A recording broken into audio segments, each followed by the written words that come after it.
ভাইরে, দেশে হচ্ছেটা কি? সবাই দেখি আজকাল অটো পাসের জন্য আন্দোলন করে। আগে তো স্কুল কলেজে পোলাপান এইচএসসি ও এসএসসির পরীক্ষা অটো পাস চেয়ে আন্দোলন করত। এখন দেখি অটো মেয়র পদের জন্য মানুষ আন্দোলন করে।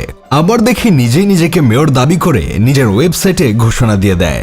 এর আগে নিজেরাই নিজের কলেজের গেটে সাইনবোর্ড টাঙিয়ে কলেজকে বিশ্ববিদ্যালয় বানিয়ে ফেলতে দেখেছিলাম তিতুমির কলেজের পোলাপানকে।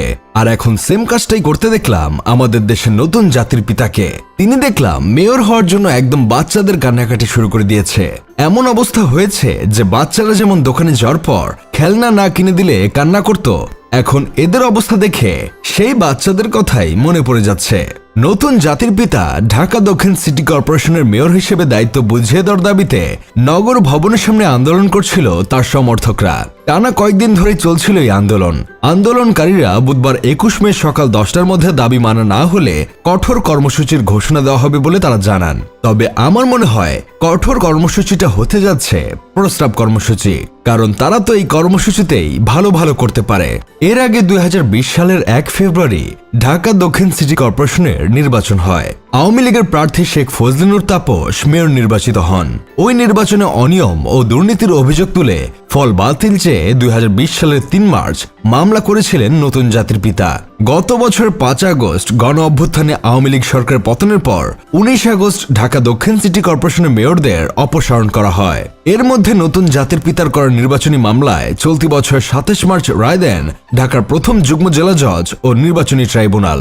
রায়ে শেখ ফজলিনুর তাপসকে নির্বাচিত ঘোষণা বাতিল করা হয় আর জাতির পিতাকে মেয়র ঘোষণা করা হয়, কিন্তু তার শপথ কোনোভাবে আটকে যায়। সেটার জন্য মূলত আন্দোলন করে জনগণকে ভোগান্তিতে ফেলে তারা। কিন্তু কাকা এখন নিজে নিজের ওয়েবসাইটে নিজের পদ ঘোষণা করে দিছে। তবে আমার কথা হচ্ছে, এই দেশে যেহেতু নিজেই নিজেকে মেয়র ঘোষণা করা গেছে, সেহেতু আমিও আমার ক্রাশকে নিজের বউ বলে ঘোষণা করে দিতে পারবো। যেখানে কলেজের গেটে বিশ্ববিদ্যালয়ের সাইনবোর্ড লাগালেই বিশ্ববিদ্যালয় হয়ে যায়, সেখানে নিজের ওয়েবসাইটের পদবিতে মেয়র লাগালে কেন মেয়র হতে পারবে না? এসব দেখে আমার বন্ধু কেরামত বলতেছে, যদি নিজের পদবি নিজে লাগিয়েই নিজে বড় কিছু হয়ে যাওয়া যায়, তাহলে আমি কখনো মেয়র হতাম না। আমি সোজা নিজের নামের আগে প্রধানমন্ত্রী বসিয়ে দিতাম, কারণ আমার ছোটবেলা থেকেই কোনো একটা দেশের প্রধানমন্ত্রী হওয়ার শখ। আসলে সংগ্রাম করে হতে চাইলে বড় কিছুই হওয়া ভালো। ছোট কিছুর জন্য এত পরিশ্রম করে কোনো লাভ আছে নাকি ভাই? আপনি বলেন।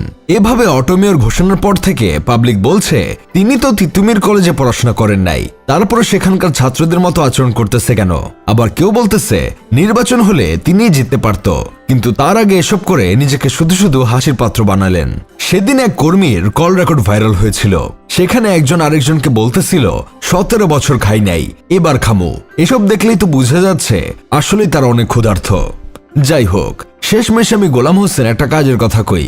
একজন নাকি ঢাকা অচল করে দিবে, আরেকজন বাংলাদেশ অচল করে দিবে, আবার আরেকজন হিসু করেই বঙ্গোপসাগরে ভাসিয়ে দিবে।